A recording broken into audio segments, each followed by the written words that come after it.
Hello students, today our first topic is relation between field and potential. Okay, that is electric field and potential, electric potential. Now look, here there are two surfaces, one is surface A and another one is surface B. Surface A is having potential of V and surface B is having potential of V plus del V. That means the difference between the potentials between these two is del V. Okay, and we do not know what is the exact direction of electric field, whether it is from A to B or B to A. We don't know that. That's why we have to assume it. Suppose we assume that its direction is along, in the node it is taken A to B. Suppose the electric field is along A to B, that means in upward direction. Okay, now if I want to transfer a charge from this point P to this point, bottom point, I have to do some work against that electric field or not. Okay, and that work will be stored in the form of potential energy or not. Okay, if I transfer a unit positive charge, then that will be simply the potential difference between the two plates or not. Okay, come again. W is the work done in moving a unit positive charge from B to A. W is equal to F del L, force into displacement, is equal to force is QE, and Q in this case is 1 because unit positive charge. We are transferring unit positive charge. That's why Q will be 1, and electric field is here, mod sign indicates that we do not know what the exact direction of electric field is. We have assumed it to be in the direction of A to B. That's why I have put here mod E del L. Del L is the distance from A to B. Okay. Now, from the definition of potential, we do know that work done is nothing but change in potential energy, but here I am writing W is equal to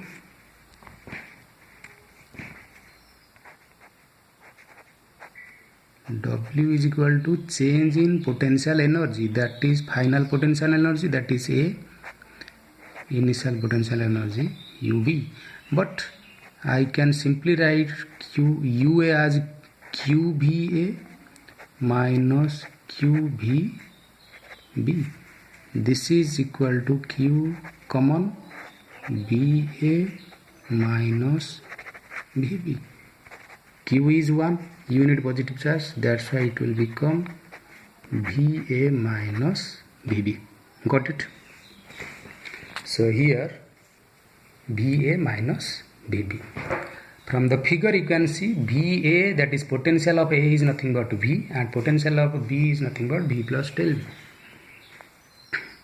So this will be equal to V minus V plus del V. Okay, now it will become V minus V 0, so total becomes del V. Okay, in the left it is W, and we have already found that W is nothing but mod E del L. So if I put in place of mod E del L, here mod E will be equal to minus, okay, this is the relation. Magnitude of electric field is equal to negative of change in potential by distance, that is negative of potential gradient. Okay, here negative sign of gradient means potential decreasing. Del P by del L is nothing but rate of change of potential with respect to distance, but if the minus sign is attached here, means it indicates a rate of decrease always. Okay, that means electric field is along the decrement of potential. in which direction potential decreases, electric field directs in that direction. So in this case, this is V plus del V. So this is more, this is less. That means decrement is from B to A. That's why electric field will be as directed from B to A. Got my point? Okay, that's all. This is the relation between electric field and potential gradient, or electric field and potential. Our next topic is potential energy of a system of charges. Okay, what is potential energy of a system of charges? You do know that similar charges repel each other. Okay, here Q1, Q2, Q3 are three similar charges. That means having the same value, same sign. Okay, if you want to assemble them at their respective positions, that is 1, 2, 3, then of course after placing them they will be repelling each other or not. So once they are repelling each other, that means they cannot be at the same system simultaneously, because mutual repulsion will move them away from each other. Okay, that means to make them assembled at some point or in a system, you have to continuously force them, or you have to continuously doing the work to make them assembled. Okay, this work is stored in the form of potential energy in this system. Then we shall count one by one what that amount of work done is first.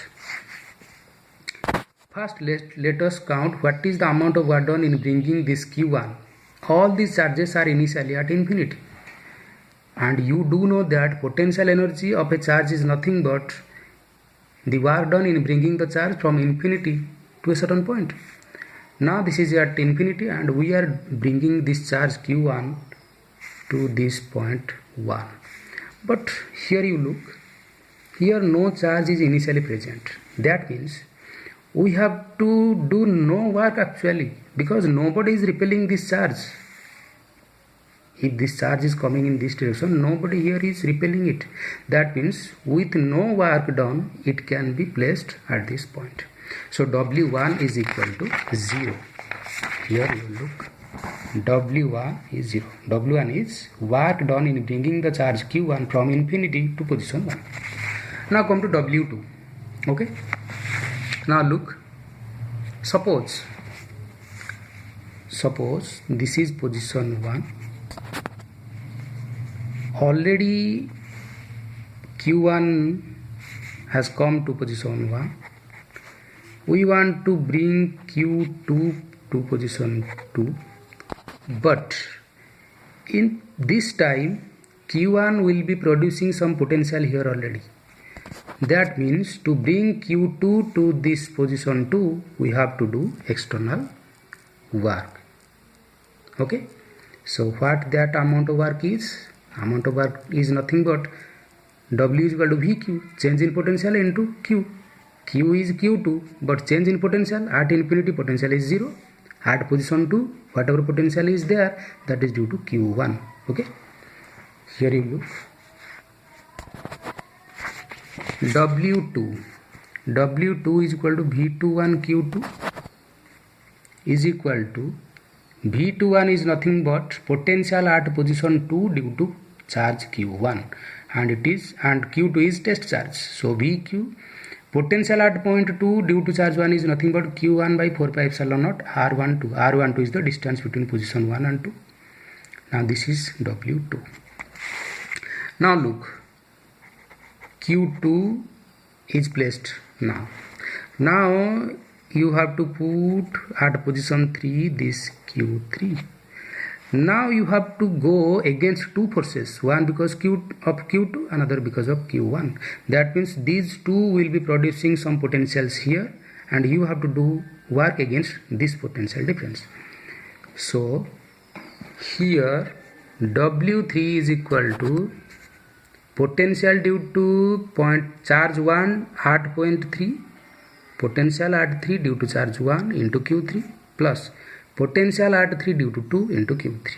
In both these cases Q3, because Q3 is the test charge and that is being transferred. So V31 is Q1 by 4 pi epsilon naught R13 and Q3 is your test charge. Okay. Then look here, Q1 Q3 by 4 pi epsilon naught R13, it is the work done against the field due to charge 1. Now this is Q3 by 4 pi epsilon naught R23. This is work done against field due to Q2, because Q2 is already at position 2. So it is Q2 Q3 by 4 pi epsilon naught R23. Now if I add up all these work done, total work done will become, you look, W1 0, W2 this much, W3 this much. Total energy is this much. This is the energy required to assemble 3 charges at their respective positions. So much for today. Thank you.